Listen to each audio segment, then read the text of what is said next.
जय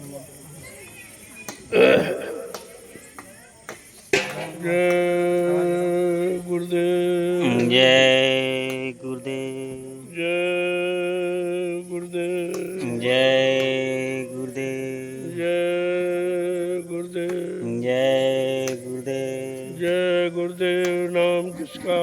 प्रभु का, जय गुरुदेव नाम किसका?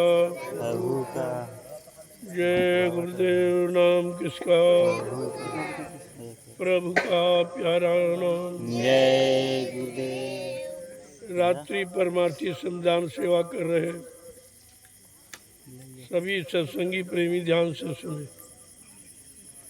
जिन्होंने सेवा की है या कर रहे हैं वही प्रसाद लेके आएंगे, उनको प्रसाद का लाभ मिलेगा।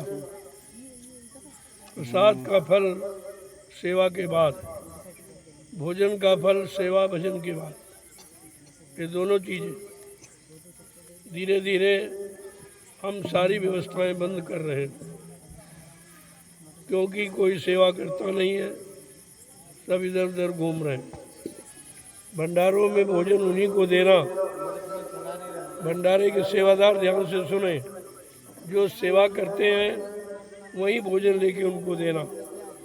बाकी भंडारे में किसी को भोजन मत देना, और ना कोई वहाँ बैठ के भोजन करेगा। इस बात का विशेष ध्यान रखिए। इसलिए मैंने कहा, पर बच्चे लेके आओ तो अपना भोजन बनाओ, खाओ। भंडारों में केवल सेवादारों के लिए भोजन है, जो टोलियाँ बाहर से आ रही उनके लिए भोजन। बाकी अपना अपना बनाओ और खाओ, मना नहीं किया गया। लेकिन इतना बोझा भंडारे वाले नहीं उठा पाएंगे। 8 8 5 10 बच्चे लेके आते हो, एवा सेवा कुछ नहीं है, और ये सब भंडारों पर बोझा बनते हो। इतना अनाज नहीं आता है कि सबको बिना सेवा के भोजन कराया जाए। इस बात का विशेष ध्यान रखिए। आप अपना बनाओ, खाओ और आइए, लेकिन भंडारे में नहीं। जो राष्ट्रीय भंडारा अंदर लगा हुआ है केवल सेवादारों के लिए है। जो बाहर से टोलियां सेवा करने आती उनके लिए है। यहाँ जो परमानेंट सेवा करते उनके लिए, भले यहीं रहते हो, अगर सेवा नहीं करते उनको भंडारे में भोजन मत देना, ये कर्जा लदेगा उन पर। इतने दिनों से मैं बराबर समझा रहा हूँ कि कर्जा लाद के मत जाओ। एक तो पहले से कितने जन्मों का लादे बैठे हो, और ये रोज अन्न खा के कर्जा लाद रहे हो, ये तुम निपटाओगे कब? ऐसे तुम्हारे हजारों जन्म बेकार चले जाएंगे। इसलिए मैंने अब ये निर्णय लिया है कि भोजन सेवादारों के लिए है, भंडारे सेवादारों के लिए है। और नहीं तो आओ और अपना अपना बनाओ, खाओ। खाने के लिए मनाही नहीं है, लेकिन सेवा करोगे तो ठीक, अन्यथा नहीं। मैंने 6 जिलों वालों को सख्त कर दिया कि वो लोग तो बिल्कुल ही अंदर प्रवेश नहीं लेंगे। आप बाहर आइए, अपना टेंट लगाओ, अपना चूल्हा जलाओ और खाओ, और 2-4 प्रेमियों को खिलाओ, तो इसका लाभ मिल जाएगा आपको। तुम्हारे हित की बात बताई जा रही, और तुमने आदत खराब कर रखी, तो तुम्हें बुरा लगता है कि भंडारे में रोटी देना बंद करा रहे, आना बंद कर रहे। ऐसा कुछ नहीं। मथुरा जाते थे, वहाँ कोई भंडारे थे क्या पहले? ना कोई टन राउडी था। सब लोग अपना नाश्ता, सत्तू और बाटी चना लेके जाते थे। भूख लगी अपना खाया और बैठ के सत्संग की चर्चा करते थे, भजन करते थे। तो हमने सुविधा दी कि चलो भंडारा खुलवा दो, इनको रोटी मिल जाए तो भजन करेंगे। अब ये भजन वजन कुछ नहीं करते, रोटी खा के सो जाते। केवल खाना सोना। अगर ये करना तो घर में रहो, अपना घर का काम करो, बाल बच्चों को देखो और वहीं पर भजन करो। आश्रम में आने की ज़रूरत नहीं है। मैं बड़े साफ कह रहा हूँ, हमको भीड़ नहीं लगानी। मथुरा में इतनी भीड़ लगी, उसका निर्णय कुछ नहीं निकला, कोई परिणाम नहीं निकला, किसी को कोई लाभ नहीं मिला। लिहाजा हमने भीड़ लगाना बंद कर दिया। न मैं बाहर निकलूँगा, ना कोई भीड़ होगी। मैंने बाहर न जाने का संकल्प लिया। 2 बरस में कहीं निकल के नहीं जाऊँगा, आश्रम पर रहूँगा।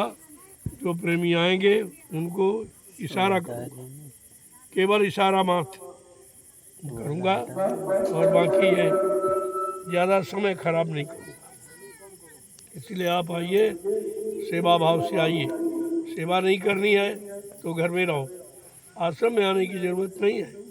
हमको तुम्हारा कुछ भी नहीं चाहिए, हम लेके करेंगे क्या? जब तुम फेंक जाते हो उसको लगाने की चिंता कि कहाँ लगाएं इसको, हमारे पर तुम्हारी सेवाओं का कर्जा न लदे, एक चिंता और पैदा कर देते हो। लिहाजा अपने घर में रहो, वही भजन करो। आश्रम में आना है तो सेवा, सत्संग और भजन के भाव से आओ। ये 3 काम आश्रम पर होते हैं, सत्संग करो, सेवा करो और भजन करो। अगर तीनों काम जिसे मंजूर हैं वो आश्रम पर आएगा, अन्यथा अपने घर में रहो, वही भजन करो। बच्चों को लाने की ज़रूरत यहाँ नहीं है, ना बच्चे भजन करते, न सेवा करते, न तुमको करने देते। लिहाजा तुम्हारा भी नुकसान और संगत का नुकसान।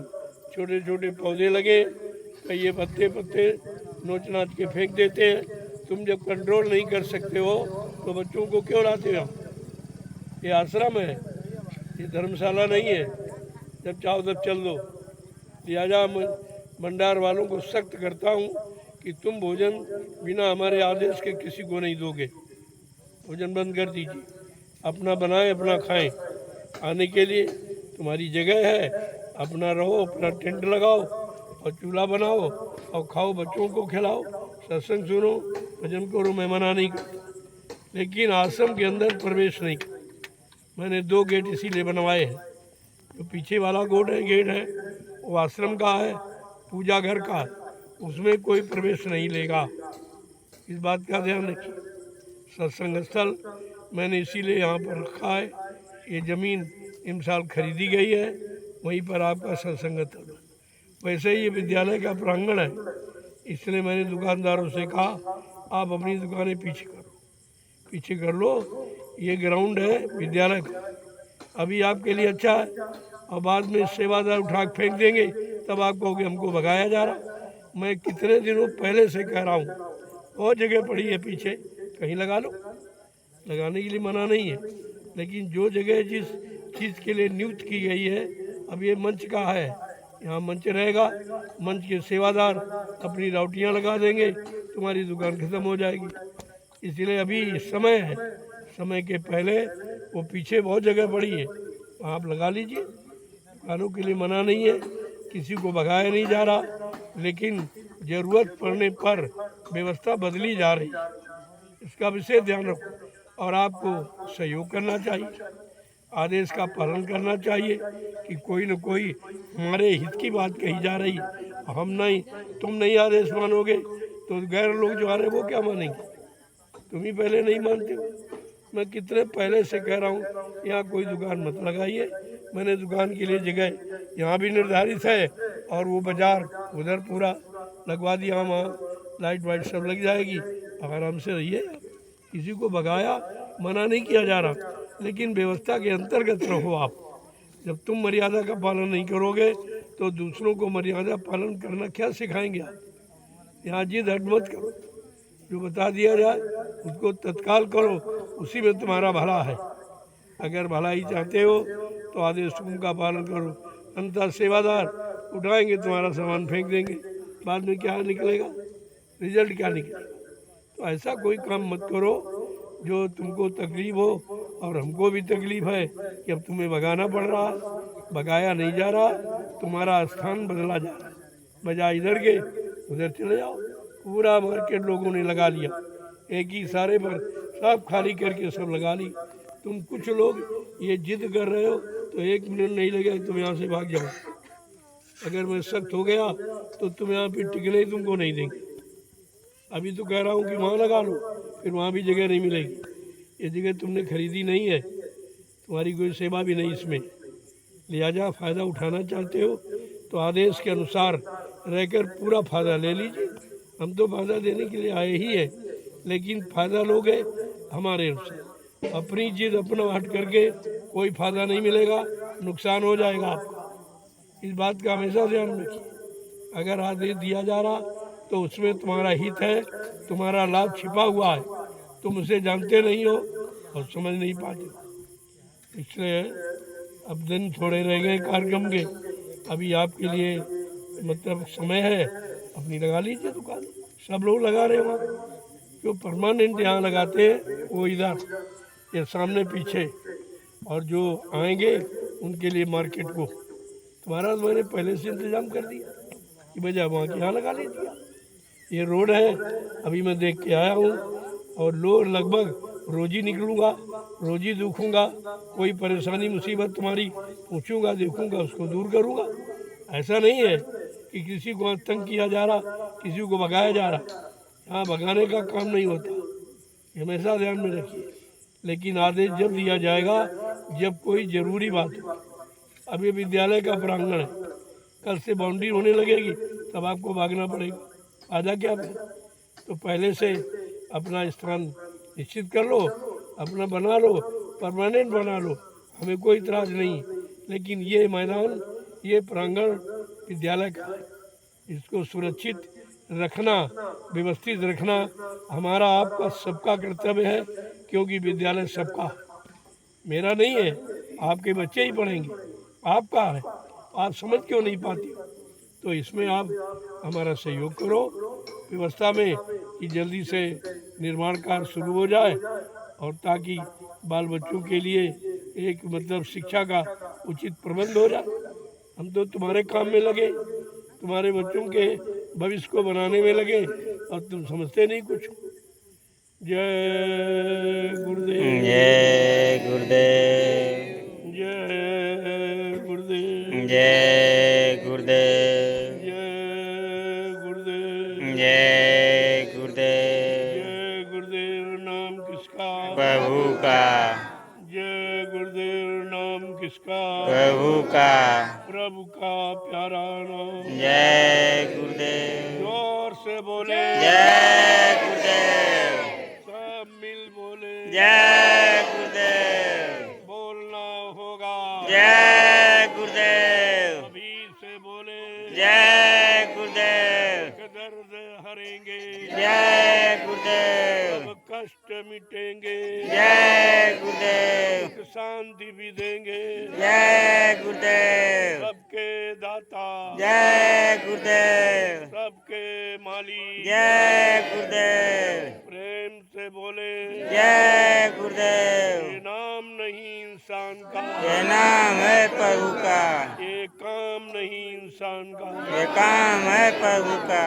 देखो आज से मंच का निर्माण कार्य शुरू हो गया, धीरे धीरे तारीख को निश्चित समय की आ रही है।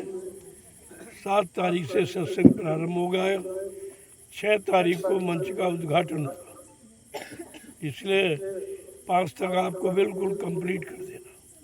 अब समय नहीं है आपके पास, गेट वेट जो भी बनाना होगा रातों रात दिन में सब जल्दी से बना के तैयार कर दो। बारिश खुली है, अभी काम कर सकते हो, बारिश शुरू हो जाएगी आप काम नहीं कर पाओगे। ये न देखो समय, आपको लग करके रातों दिन मेहनत करके ये काम को पूरा करना, यही आपकी गुरु भक्ति है।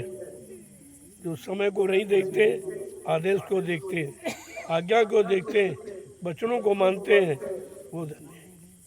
उनको कहते हैं सत्संगी, उनको कहते हैं मतलब यानी शिष्य और सत्संगी प्रेमी वही माने जाते हैं। आपको तो ये सब ध्यान में रखना चाहिए कि अब समय कितना रहेगा।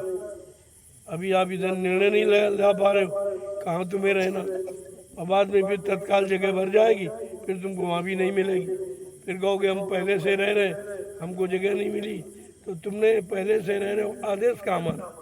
आज मैं 15 दिन से कह रहा हूँ, तुम हंसी मजाक समझते हो। ट्रक फेंक दिया जाएगा तब क्या रह जाएगा? क्या तुम्हारा सम्मान रहेगा, क्या हमारा प्रेम रहेगा? ये दोनों चीज़ें खराब मत करो। इसलिए प्रेम के साथ मिलजुल कर आप आदेश का पालन करो, उसी में आपका भला है, आपका उसी में लाभ है। मैंने जो परमानेंट दुकानें यहाँ हैं उनके लिए जगह निश्चित कर दी है, अपना वहाँ स्थायी बनाओ और रहो, क्योंकि विद्यालय के बाद भी वस्तुओं की आवश्यकता ज़्यादा पड़ेगी। तो उस समय तुमको पता चलेगा कि हमारे लिए बड़ा अच्छा किया गया था, नहीं तो हम कहाँ जाते और कहाँ बाल बच्चों को पालते। पहले समझ लो इस बात को, इशारा अभी निर्माण कार्य शुरू नहीं हुआ, जब शुरू हो जाएगा तब आपको पछताना पड़ेगा कि हमने पहले से आदेश नहीं माना, मनमानी तरीके से इधर उधर भटकते रहे और बाद में आपको वहाँ भी जगह नहीं मिल पाएगी, क्योंकि प्रेमी आने लगे जगह घेर लेंगे, फिर मैं किसी को भगा नहीं पाऊँगा। इसलिए तुम्हें तो पहले से रह रहे हो, तुम्हें पहले ही जा करके अच्छी जगह देखकर अपनी दुकान लगा लेनी चाहिए थी।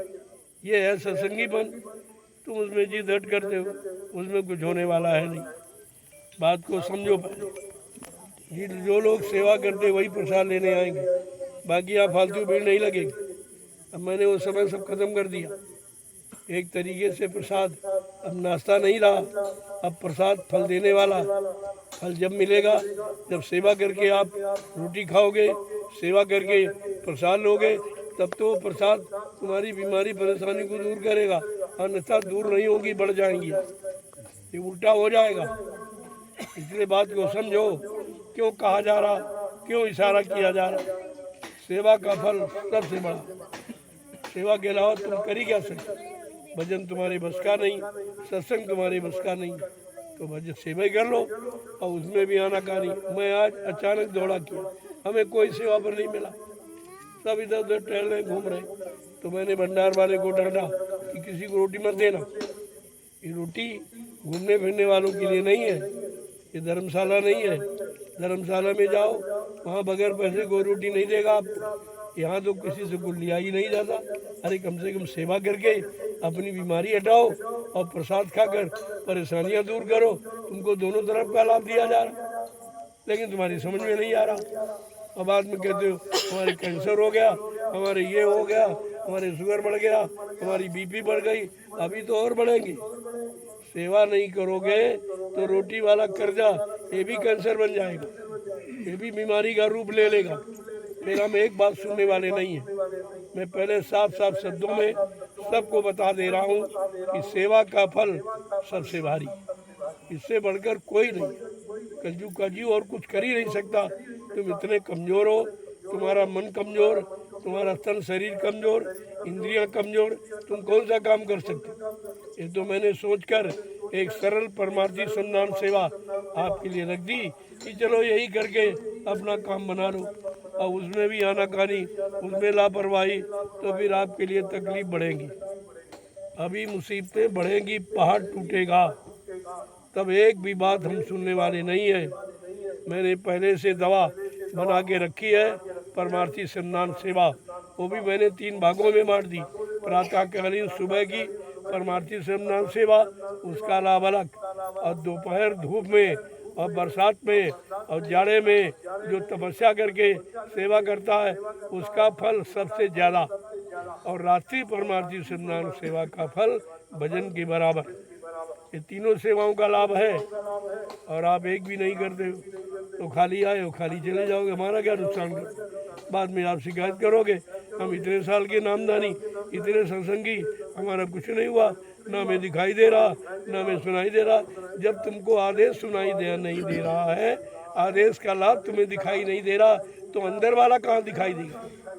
जब बाहर वाला नहीं देख पा रहे हो, न सुन पा रहे हो, न समझ पा रहे हो, न कर पा रहे हो, तो अंदर वाला तुम्हें कहाँ से मिल जाएगा। पहले बाहर सुधरो तब अंदर जाओगे। अगर बाहर में सुधार नहीं है तो अंदर का कुछ मिलने वाला नहीं, ऐसे कुछ ही होने वाला नहीं जैसा तुम समझते हो। इसीलिए तुम्हारे लिए तरीका बना दिया गया कि सेवा गरीब अमीर, छोटा बड़ा, मतलब यानी मर्द और स्त्री पुरुष सभी कर सकते, क्योंकि उसमें कोई पैसा नहीं लगना। सेवा में कोई सामान की ज़रूरत नहीं, सामान हमको मिली ना, डेलिया फावड़ा मिलते आपको है, पूरा सामान मिलता है, आपको घर से लाना नहीं है। नाश्ता आपको मिलता, भोजन आपको मिलता है, और सेवा का फल तुम्हें मिले, और इससे बड़ा लाभ कौन सा। नहीं समझ पा रहे आप। ये लोग खाना अपना बांधे घूमते रहते थे बेचारे, और उनको लाभ देने वाला कोई था ही नहीं, क्योंकि परमार्थी सेवा उस समय लोग जानते नहीं थे। जब तक संतों के परमार्थी वचन नहीं सुनोगे तब तक परमार्थी सेवा आपकी समझ में नहीं आएगी। हिंदुस्तान का विश्व में कहीं चले जाओ, परमार्थी सेवा कहीं नहीं होती। चाहे धार्मिक मिशन हो, चाहे राजनीतिक दल हो, कहीं पर परमार्थी सेवा नहीं हो रही। वो इसका अर्थ ही नहीं जानते, वो तो संत महापुरुषों ने कलयुग के कमजोर जीवों के लिए ये लाभ देने के लिए एक सरल सेवा आपके लिए बनाकर रख दी है, परमार्थी संधान सेवा। क्योंकि इसमें तुम्हारा निजी स्वार्थ नहीं, और सेवा करते हो खेती दुकान दफ्तर बिजली व्यापार मजदूरी बाल बच्चों की, वो तो तुम्हारी स्वार्थी सेवा। लेकिन यहाँ जो सेवा कर रहे हो इसमें आपका कोई स्वार्थ नहीं। पूछा जाए भाई क्या स्वार्थ, क्या तुम्हें मजदूरी मिलती है, क्या तुम्हें कोई सामान मिलता, क्या सम्मान मिलता? कहते नहीं, हम आदेश का पालन करते। ये परमात्मा। और इस सेवा से जो ये व्यवस्था बनने जा रही, जब आप 7 तारीख को कार्यक्रम जब शुरू होगा और 10 जुलाई को जब पूजन, तब आपको अपनी सेवा का लाभ दिखाई देगा। कितने लाख लोग तुम्हारी सेवा का लाभ उठा रहे हैं, ये लाभ तुम्हारे खाते में जाएगा। क्योंकि आप व्यवस्था न बनाते तो लोग कहाँ बैठते? बात को समझते आप नहीं। कितना बड़ा लाभ आपको दिया जा रहा, लेकिन फिर भी इधर उधर घूमना फिरना, जो तुम्हारी पुरानी आदतें खराब हो गई हैं, हम उनको ठीक करना चाहते हैं। लिहाजा अपना आओ, अपना बनाओ खाओ। जब भोजन बनाओ खाओगे उसका रस अलग, उसका लाभ अलग। भंडारे में तो लाखों लोगों का अन्न आता, पता नहीं किसी ने किस भाव से दिया है, उसका तुम हजम नहीं कर सकते। भंडारे की रोटी के 9 अंगुल दांत, और भजन करे तो उबरे और नहीं तो फारा आंत। इतना खराब अन्न है ये। मैं रोज कहता हूँ, रोज बताता हूँ कि सेवा करके अन्न का दोष मिटा लो, भजन करके अन्न का दोष मिटा लो, तब तो ठीक है। भजन तुम्हारे बस का दोष हो जाते, सत्संग सुनते तो तुम्हें नींद आ जाती, लेकिन सेवा में नींद नहीं आई। देखो सेवा कितना महत्वपूर्ण कि नींद नहीं आ सकती। इसलिए बात पे मैंने आप अचानक मैं आ गया कि देखें क्या करते। आज कुछ नहीं, कोई सेवा नहीं, कोई हमको दिखाई नहीं दिया। मैं सब पूरा ग्राउंड घूम के आया, कहीं कोई सेवा नहीं, तो लाभ क्या मिलेगा? ऐसे रोटी तोड़ते रहो और लाद के चले जाओ, हमारा क्या नुकसान? नुकसान अपना करोगे। हजारों जन्म लग जाएंगे, इसी कर रोटी का कर्जा नहीं उतार पाओगे। पार जाना और मुक्ति पाना तो बहुत दूर है, वो तो तुम्हारे बस की बात है ही नहीं। जय गुरुदेव, जय गुरुदेव, जय गुरुदेव, जय गुरुदेव। जय गुरुदेव। नाम किसका? प्रभु का। देखो जीवन रक्षक गुरु पूजा महान पावन पर्व 7 जुलाई से 12 जुलाई, ये 6 दिवसीय पहली बार। वैसे 5 दिवसीय 7 दिवसीय 6 दिवसीय कभी नहीं रखा गया है, तो कोई बात जरूर है। 10 जुलाई 1952 से ये कार्यक्रम शुरू किए गए थे। आज 10 जुलाई वही आपके पूजन की है। कितना बड़ा महत्व है, कितना बड़ा लाभ है। कितने वर्षों के बाद ये 10 जुलाई का लाभ आपको मिलने जा रहा। अभी इसके बारे में कोई नहीं जानता कि 10 जुलाई का मतलब क्या है। 10 जुलाई 1952 से ये जय गुरुदेव नाम का प्रचार और ये सत्संग जारी किया गया था। आज कितने वर्षों के बाद इस तिथि आपको मिली है। लिहाजा इस तिथि पर संपूर्ण हिंदुस्तान के गुरु परिवार के प्रेमियों को या धार्मिक प्रेमियों को या सभी भक्तों को आना चाहिए। कितने वर्षों के बाद ये गुरु पूजा का पर्व हमें यानी मतलब मिल रहा है, तो उसका लाभ आपको ले लेना चाहिए। ये बात किसी को नहीं मालूम थी, मैंने आज उसका राज खोल दिया कि 10 जुलाई का मतलब क्या। इसी 10 जुलाई 1952 से ये कार्यक्रम प्रारंभ किए गए थे। जय गुरुदेव नाम का प्रचार, नामदान की शुरुआत, ये सब इसी डेट में हुआ था। आज वही तारीख आपके गुरु की पूजा की है, जिस दिन गुरु ने हमारी सबकी जीवात्माओं के कल्याण के लिए नामदान देना शुरू किया, तब सबको सुधारने के लिए प्रचार शुरू किया। जय गुरुदेव नाम प्रभु का नाम, उसका प्रचार शुरू किया। आज वही 10 जुलाई आपके सामने आ रही है। इसलिए गुरु की पूजा का सबसे महत्वपूर्ण तिथि तारीख है ये। इसमें हिंदुस्तान के समस्त गुरु प्रेमियों को, गुरु परिवार के भक्तों को इसमें शामिल शरीक होना चाहिए। मैं सबको आह्वान करता हूँ। मेरे यहाँ कोई मजहब धर्म कोई जात पात की बात नहीं है, सबके हित कल्याण की बात है। तो समय से जागो, चेतो और समझो, और इस 10 जुलाई का लाभ आप उठा लीजिए। जय गुरुदेव, जय गुरुदेव, जय गुरुदेव। जय गुरुदेव। जो सेवादार रह गए हैं, जिन्होंने दिन में सेवा की अभी की है, वही आके प्रसाद लेंगे। अगर सेवा नहीं की है तो आप प्रसाद मत लो, न प्रसाद का कर्जा बड़ा खराब है, तो अदा नहीं कर पाओगे। ऐसी गलती मत किया। इसलिए जो प्रेमी बचे हों आ जाए जल्दी से, ले मुझे भी जाना है। मैंने इसी बार, अब की बार पूरा आवास प्रवास दयाल बाग में बनाया, क्योंकि दयाल बाग की तिथि 23 जून थी, उद्घाटन दिवस की। मैंने उसका उद्घाटन किया और वहीं से कार्यक्रम आपके यहाँ करने आया, और उम्मीद यही है कि गुरु पूर्णिमा का कार्यक्रम भी वहीं से संपन्न करूँगा। बात आप समझ लीजिए, मैंने उस स्थान का चुनाव क्यों किया। अगर तुमने यहाँ किया होता तो फिर वहाँ हमको जाने की ज़रूरत क्या। मैं तो रोज़ कहता हूँ, अगर तुम संभाल लो तो इस स्थान को छोड़ के कहीं और चला जाओ। मैं तुम्हारे स्थान आश्रम से मना नहीं हूँ, हमको कुछ नहीं चाहिए। हम तो व्यवस्था बनाने के लिए हैं, व्यवस्था बनाते जाएंगे, आगे बढ़ते जाएंगे। जब तक जीवन रहेगा व्यवस्था बनाते रहेंगे, जब जीवन समाप्त हो जाएगा तब फिर आगे देखा जाएगा, ऐसे मालिक की मौज होगी। इसलिए हमारा कोई फंसाव नहीं है, न तुम्हारी ज़मीन से, न तुम्हारे रुपए में से, सेवा से, न तुम्हारे सामान सम्मान से, हमारा कोई रिश्ता नहीं। सीधी बात समझ लीजिए, मुझे सेकंड नहीं लगते, मैं जगह बदल देता, क्योंकि मेरा कोई फंसाव नहीं है। कोई अच्छा बना दो, अच्छा खिला दो, ना मेरा कोई अच्छा भोजन है, ना अच्छा मेरा कोई आवास है, ना अच्छे कोई कपड़े लगते हैं, ना कोई अच्छा सामान। हमें तो कुछ चाहिए ही नहीं, इसकी ज़रूरत नहीं है। ज़रूरत है काम की, ज़रूरत है व्यवस्था की, जो सबके हित के, सबके कल्याण के, सबको लाभ देने वाली हो। उस व्यवस्था की आवश्यकता है। उसी व्यवस्था की पूर्ति के लिए मैं दिन रात मेहनत करता हूँ।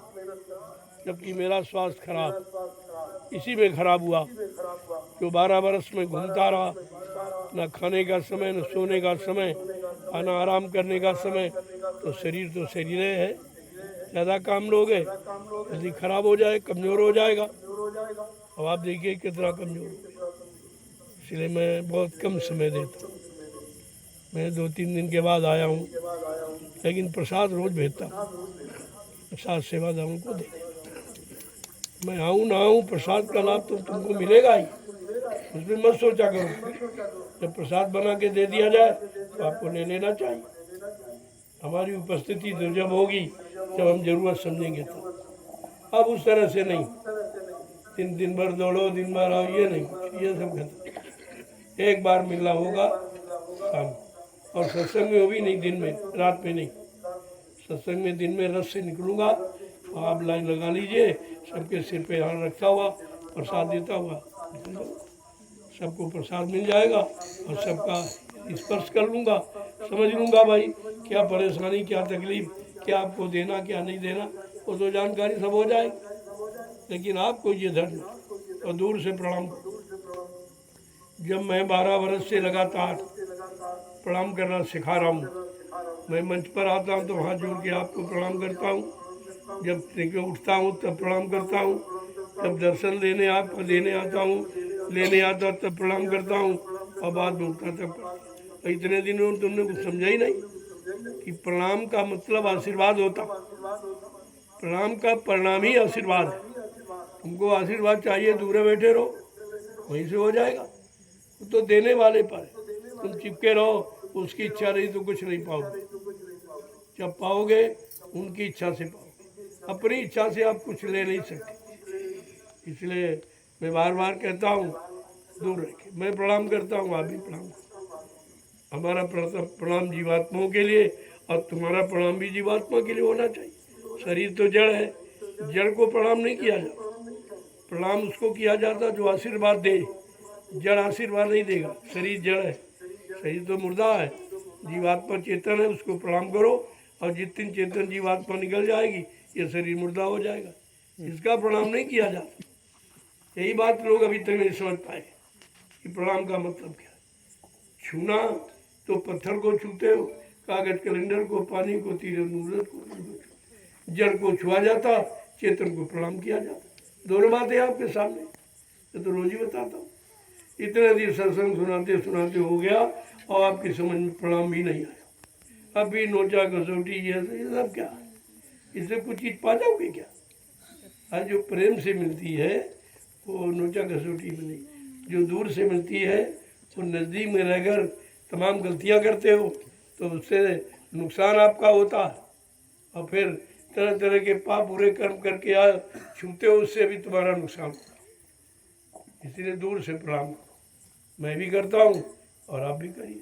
मैं रोज ही बताता हूँ आपको, मैं करता हूँ जो कोई नहीं करता। मैंने कितनी बार सत्संगों में कहा कि मैं आपको प्रणाम करूँगा और मतलब यानी और आपको प्रसाद दूंगा, आपका दर्शन करूँगा। ये हिंदुस्तान में कोई नहीं करता। न कोई तुम्हारा दर्शन करेगा, न कोई तुमको प्रणाम करेगा, न तुमको किसी ने प्रसाद दिया होगा। ये तीनों काम नैमिषारण्य की पावन पवित्र भूमि में पर हो रहा है, क्योंकि 88,000 ऋषियों की तपोभूमि है। ये तपोभूमि पर हो रहा और कहीं नहीं होता। अब आपको इसका लाभ ले लेना चाहिए, नहीं तो अभी तो मैं बाहर जाना बंद किया, फिर यहाँ बोलना बंद कर दूंगा, बिल्कुल एकदम एकांत हो जाऊंगा। अब भजन करना है। 12 वर्ष न भजन किया, दौड़ता रहा आपके लिए, आपको जगाने के लिए, गुरु वचनों को सुनाने, समझाने, चिताने के लिए। तो बात भजन करूँगा, आप भी करिए और हम भी करें, मालिक की दया हो जाए, आपका काम बन जाए। जय गुरुदेव, जय गुरुदेव, जय गुरुदेव, जय गुरुदेव, जय गुरुदेव, जय गुरुदेव। जय गुरुदेव। नाम किसका? प्रभु का, जय गुरुदेव। नाम किसका? प्रभु का, जय गुरुदेव। नाम किसका? प्रभु का। प्रभु का प्यारा नाम। जय गुरुदेव, सतयुग कौन लाएंगे? जय गुरुदेव, कलयुग को कौन भगाएंगे? जय गुरुदेव, जन जन में प्रेम कौन लाएंगे? जय गुरुदेव, सबको सुख शांति कौन दिलाएंगे? जय गुरुदेव, ये काम हिंदुस्तान का विश्व में किसी नाम से नहीं होगा। ये काम होगा जय गुरुदेव प्रभु नाम से। इसलिए पूरा बोलो करो, जय गुरुदेव नाम प्रभु का, जय गुरुदेव नाम प्रभु का। आपस से बोलो तो जय गुरुदेव नाम प्रभु पूरा पूरा बोला, ताकि समझ में आ जाए कि जय गुरुदेव तो बहुत लोग बोलते, सभी गुरु जो जिन्होंने गुरु किया सब कहते बने गुरु, लेकिन नहीं, तुम्हारा जय गुरुदेव प्रभु है और प्रभु सारी सत्ता का मालिक है। जब मालिक को पुकारोगे तो तुम्हारा काम कौन रोकने वाला? आप तो समझा करोगे, लेकिन बोला करो जय गुरुदेव राम प्रभु पूरा। जय गुरुदेव।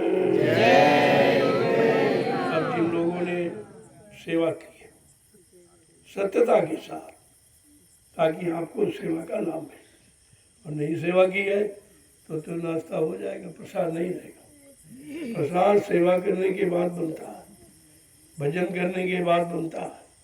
ना तुम भजन करते हो ना सेवा करते हो, तो ऐसे नाश्ता पानी करते रहो, घरों में करते हो, यहाँ कर रहे हो, तो लाभ कुछ नहीं मिलेगा। लाभ मिलेगा जैसा आदेश मिले और जैसा आपको बताया जाए उसके अनुसार करोगे तो लाभ तुम्हारे पास रहेगा। उस लाभ को कोई छीन ही नहीं सकता किसी की ताकत नहीं, क्योंकि हिंदुस्तान में आप विश्व में कहीं चले जाओ ये लाभ आपको कहीं नहीं मिलेगा। किसी मिशन में आते, इसी में 2-3 मिशन खुल गए, वो भी आपको लाभ नहीं दे सकते, आपसे लाभ ले रहे। सेवा दो, सम्मान दो, सामान दो, ये दो वो दो, लेकिन ये तुमसे कोई नहीं करेगा कि ले लाभ लो ले लो, ये कोई नहीं करेगा, कोई नहीं, क्योंकि लाभ उनके पास है नहीं। प्रसाद आपको दे सकते नहीं, आपका दर्शन करेंगे नहीं, आपको प्रणाम करेंगे नहीं, तीनों काम नहीं करेंगे। जो तीनों काम नैमिषारण्य की पावन पवित्र भूमि जो 88,000 ऋषियों की तपोभूमि है, वहाँ पर जो हो रहा ये विश्व में कहीं नहीं हो रहा। इतने धर्माचार, इतने शंकराचार्य, लेकिन इस काम से सब बहुत दूर खड़े। उनको चेतन पूजा, आत्मिक पूजा मालूम ही नहीं है कि चेतन क्या है और जड़ क्या है, आत्मिक पूजा क्या है, शारीरिक पूजा क्या है। ये दोनों बातें समझनी होगी। ये केवल संत मत ही बताता, और ये काल मत में जितने धर्म है ये काल मत के चलाए हुए, इसलिए काल मत में कोई ऐसा यानी रास्ता नहीं है जो तुम्हारी जीवात्मा का कल्याण करे या तुम्हारे पाप कर्मों में माफी दिला ले। ये केवल संत मत है, जिसे दयाल मत कहते। जय गुरुदेव। जय गुरुदेव। अब आप तैयारी करो, कार्यक्रम बिल्कुल सिर पे, सब लोग मिलकर जो बताया गया उसका पालन करो। जगह जगह जो कटान हो गए हैं, कुछ ईंट और राविश मंगा दी गई, उसको वहाँ पर डालो जहाँ से पानी उतर रहा, कटान कर रहा वहीं पर डाल दीजिए, मिट्टी डाल दो, वो जम जाएंगे, फिर आपका कटान बंद हो जाए। ऐसे तुम रोज सेवा करते रहोगे, मिट्टी डालो मिट्टी बह जाएगी, मिट्टी डालो, कोई सेवा का मतलब नहीं। और यही ये लोग करते, एक तो जानते नहीं और हमसे पूछते भी नहीं, हमसे पूछते भी नहीं कि काम कैसे किया। अरे तुमने कभी जीवन में किया हो तो तुम करा पाओगे, जब तुमने कभी किया ही नहीं है, तुम जानते ही नहीं हो, तो व्यवस्था तुम्हारे बस की नहीं है।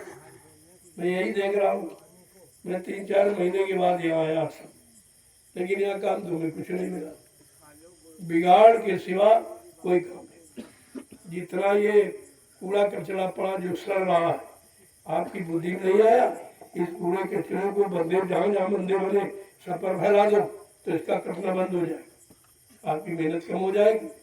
तुम मिट्टी डलवाने की सेवा करा रहे हो, प्रेमियों से मेहनत करा रहे हो, बारिश में मिट्टी बह जा रही, तुम्हारी बुद्धि में नहीं आ रहा कि मिट्टी को रोकने का उपाय करें कि बार बार डलवाने का उपाय करें। इतनी बात नहीं जानते और पूछते भी नहीं हो। इसलिए जितना कूड़ा कचरा सड़ रहा, आज मैं गया तो रास्ते बंद, जैसे किसी को आने ही नहीं ऐसा बना दिया। और वो पुराना पीछे भंडारे पीछे पुराना पेड़ जो खड़ा है वहाँ इतना कटान हो गया, एक पाइप रख देते ये सारी मिट्टी निकल जाएगी नीचे वाले, फिर तुम वही सेवा करो मिट्टी सेवा रोज चिल्लाते हो, कहीं मिट्टी सेवा नहीं, मिट्टी कहीं रोकी नहीं पा रहे, सेवा काहे की। तो प्रेमियों का नुकसान कर रहे हो, अपना भी नुकसान, एक खामियाजा तुम्हें भोगना पड़ेगा। ये प्रेमियों की सेवा परिश्रम का तुमको देना पड़ेगा अगर इसका नुकसान हुआ। मैं तो कहते बड़े बड़े यानी बम्बे खरीद लो और जगह जगह जहाँ कटान सब हमें लगा दो, तेल से पानी ये उतर जाए, और जब मिट्टी बहाते रहोगे तो इन खेतों में कुछ पैदा होगा, जितनी उपजाऊ मिट्टी होती जाएगी बह जाएगी। मैं आज गया फिर लौट आया, निकलने का रास्ता नहीं, बताइए आप 3-4 महीने की बाद आया, रास्ते तक कहीं नहीं तुम बना पाए जहाँ हम गाड़ी लेके जा सके। क्या इंतजाम तुम करते, लिहाजा हमको सारा इंतजाम अपने हाथ में लेना पड़ेगा। फिर हाथ जोड़ के कहेंगे भैया घर जाओ, अपना गृहस्थी परिवार देखो, ना तुम वहाँ के ना यहाँ के रहे, न घर के न घाट के, और खाली लौट जाओगे। कोई व्यवस्था तुम्हारी हमको यहाँ दिखाई नहीं देगी, कहीं पर कुछ भी नहीं हुआ। मैं दयालबाग में क्यों ठहरा, सारी आस पास की खाई सब बह गई थी, बिल्कुल नहीं थी, किसी का ध्यान नहीं था। जो फसल दे रहा उसका ध्यान नहीं, और जिसमें कुछ नहीं हो रहा उसमें मिट्टी सेवा करा रहे हो, क्या मतलब तुम्हारा। पहले उसको करो जो आमदनी दे रहा उसको बनाओ, ताकि आमदनी बंद ना हो। यहाँ से 2 पैसे का आमदनी नहीं है, ये खर्चे कहाँ से आएंगे। अब मैं बाहर जाना बंद कर दूंगा तो आश्रम चला नहीं पाओगे तुम, फिर ये सब आश्रम बंद करने पड़ेंगे, फिर एक चौकीदार रखना पड़ेगा, बस वो बना दे के सुनेगा, हम सब में बना पेड़ लगवा देंगे, बस खेती काम खत्म हो जाएगा, कोई जरूरत नहीं पड़ेगी किसी। सेवादार रहेंगे, समय समय पर अपना गुड़ाई करेंगे और पानी यही व्यवस्था सिंचाई करते रहेंगे, पेड़ तैयार हो जाएंगे। 10 साल बाद वो फसल देंगे, पूरा एवरेज निकाल देंगे। तुम्हारी खेती से हमको तो कोई लाभ मिला नहीं आज तक, खर्चे के सिवा तुमने 2 पैसे बचा के आज तक नहीं दिए। मैंने 3 आश्रम में 10 करोड़ रुपए खर्च किया और 10 पैसे नहीं निकले। ऐसे करोगे तो ये कुछ नहीं हो पाएगा, कुछ चल ही नहीं पाएगा। बाद में कहोगे ये हो गया। लिहाजा समझ बूझ के कार्य करो, न समझ में हमें पूछ लो, हमसे तो कोई पूछने आता नहीं। और तुम रात दिन चिल्लाते कोई जाता नहीं, मैं एक बार कह दूंगा सब चले जाएंगे। लेकिन हमसे जब कहोगे तब तो तुम सब मालिक बन गए तो करो, करके दिखाओ उनको। मालिकाना चलाना साधारण बात नहीं है। इसलिए जो भी काम करो अगर नहीं मालूम तुरंत पूछो, और नहीं तुम कर डालो, हम तुम्हारी खुशी है। हम तो कहते तुम चला लो तो हम आश्रम ही छोड़ दें, दूसरी जगह चला लो, हमको तुम्हारे आश्रम से कुछ लेना देना नहीं। मैं व्यवस्था बनाने आया हूँ, जब तक जीवित रहूँगा व्यवस्था बनाता रहूँगा, आगे बढ़ता रहूँगा। इसीलिए मैं यहाँ नहीं आया, एक दिन रुका, बाकी दयाल बाग में पड़ाव डाले हूँ। एक टेंट के नीचे रह रहा हूँ, तुम ही नहीं झोपड़ी में, तुमसे खराब झोपड़ी में मैं रहता हूँ, इतनी बारिश है। अब प्रेमियों ने बना के तैयार कर दी है, लेकिन मैंने उसमें नहीं गया। एक दिन गया है, इसके बाद निर्णय कि भाई नहीं इसमें अच्छा नहीं है, हमको तो अपना टेंट ही अच्छा लगा। जो प्रेमी झोपड़ी में रह रहा, मैं भी झोपड़ी में रहूँगा, मुझे कौन महल प्यारे। सदगुरु राम बन गया तब लोग सोचते थे बाबा जी यहीं रहेंगे, अब तो बहुत बढ़िया बनवा लिया। मैं एक दिन भी नहीं, मैं ऊपर एक दिन भी लेटने नहीं गया सतगुरु धाम में। अब आप सोचिए, जैसे बन गया मैं तुरंत ही जंगल में आ गया जहाँ तुम बैठे।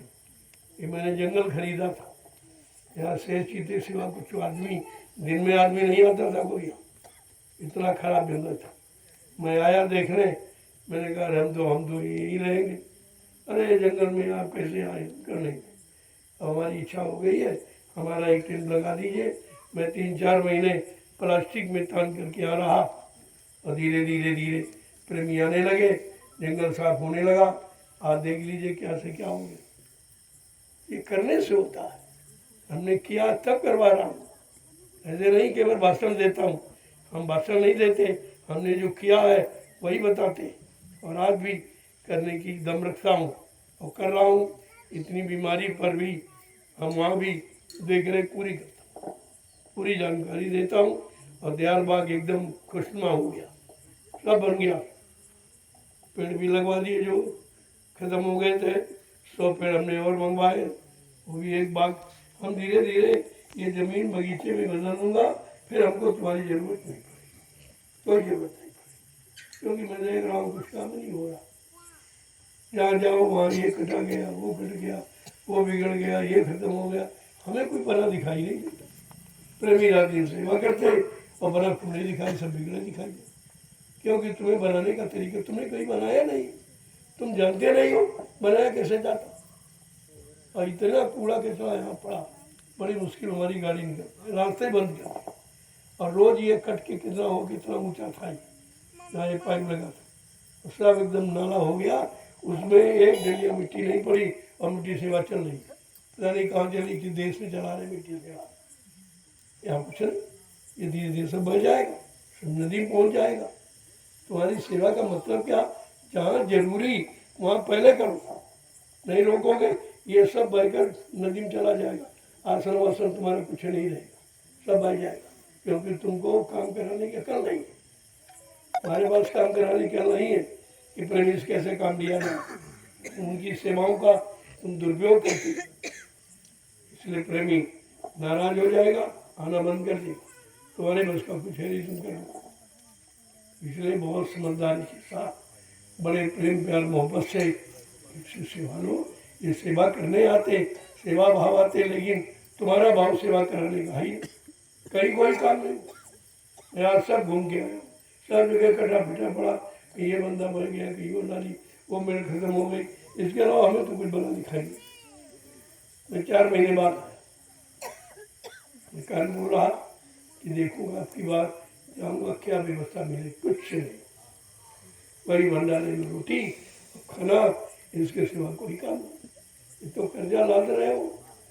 अरे आश्रम आश्रम की मर्यादाएं हैं, आश्रम कैसे बनाए गए, 12-14, 15-15, 20-20 घंटे मैं बैठता हूँ, तब प्रेमी 10 रुपये निकाल के देता। इतनी मेहनत की कमाई, हंसी मजाक का खेल नहीं है। अब उस कमाई का अगर दुरुपयोग होगा तो आपको भुगतान करना पड़ेगा। जय गुरुदेव, जय गुरुदेव, जय गुरुदेव, जय गुरुदेव। अरे जहाँ जहाँ कटान हो रहा है इसको रोको, ये सब संघर्षों से बह के नदी में चला जाएगा, कुछ नहीं कर पाओ। उधर भी बह रहा, कट गया, इधर भी कट रहा। ये जिसकी व्यवस्था करनी चाहिए उस पर कोई ध्यान ही नहीं। इधर उधर मिट्टी डालो, क्या मतलब क्या तुम्हारा? जितनी डालोगे नहीं उतनी बह जाएगी। ये चौरस जमीन है, इसको तो रोको कम से कम। विद्यालय का प्रांगण है, इसको सुरक्षित रखो। जितनी रावी सीट मंगा ली पहले इसमें बिछाओ, ऐसा ठेपर बिछाओ, बीच में नाली जैसी बन जाए, पानी निकल जाए, डैम बंद हो जाए। जब पानी का रास्ता बनाओगे तब तो पानी निकलेगा, और रास्ता नहीं बनाओगे तो पानी तो अपनी जगह बना ही देता। तुम रोक नहीं सकते पानी को। पानी पैसा अपनी जगह बना लेता, वो बनाने की जरूरत नहीं पड़ती। इसलिए उसका रास्ता बना दो, एक नाला बना दो, पानी नाले से निकल जाए, बाकी जमीन तो बच जाएगी तुम्हारी। ऐसे रोज मिट्टी डालो, रोज बहेगी, रोज डालो, रोज सेवा का भी दुरुपयोग हो रहा और कहीं कोई काम नहीं हो रहा। मैं आज सब देख गया, कोई भी काम कहीं नहीं हुआ। करते क्या रहे आप? मैं 3-4 महीने नहीं, आपने क्या किया? क्या किया? अभी पूछूंगा मैं, डाल दो भाई, ये 3-4 महीने में नहीं आया आपने। मैं आना भी नहीं चाहता, मैं तो ज्ञानाश्रम आना भी नहीं चाहता।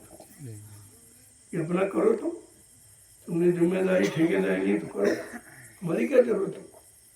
तो किसी ने कहा भी नहीं हमसे कि चलो, किसी ने नहीं कहा। मैं जानता था इनको जरूरत नहीं। जो हम आएंगे तो भाई मनवाई नहीं कर पाओगे, हम रोक लगा देंगे, हम निगरानी करेंगे, हम रात में दौड़ा करेंगे, भंडारों को भी देखेंगे रात में आकर, क्या बनाते हो, क्या खिलाते हो। ऐसा नहीं है, मैंने किया, करना जानता हूँ। तो जितना तुम इतना कर रहे हो, मैं उतना अकेले कर दूँगा, अकेले ही सब देख लूँगा और सब व्यवस्था बना दूँगा। थोड़ा स्वास्थ्य ठीक हो जाए, स्वास्थ्य ज़्यादा खराब है, जब दौड़ा नहीं जा रहा, दौड़ा नहीं कर पा रहा, इसलिए तुम्हारा सहारा लेना पड़ रहा।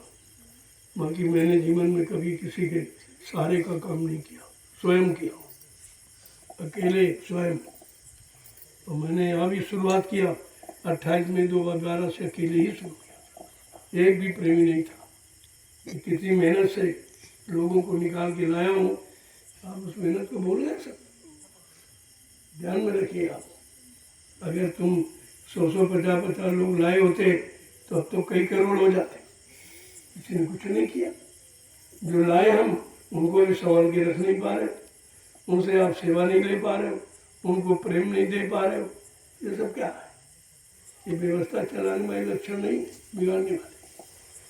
जय गुरुदेव। जय गुरुदेव। जो प्रेमियों ने प्रसाद नहीं पाया, सेवा की है तो जरूर ले लो, ताकि सेवा का लाभ आपको प्रसाद के रूप में दे दिया जाए।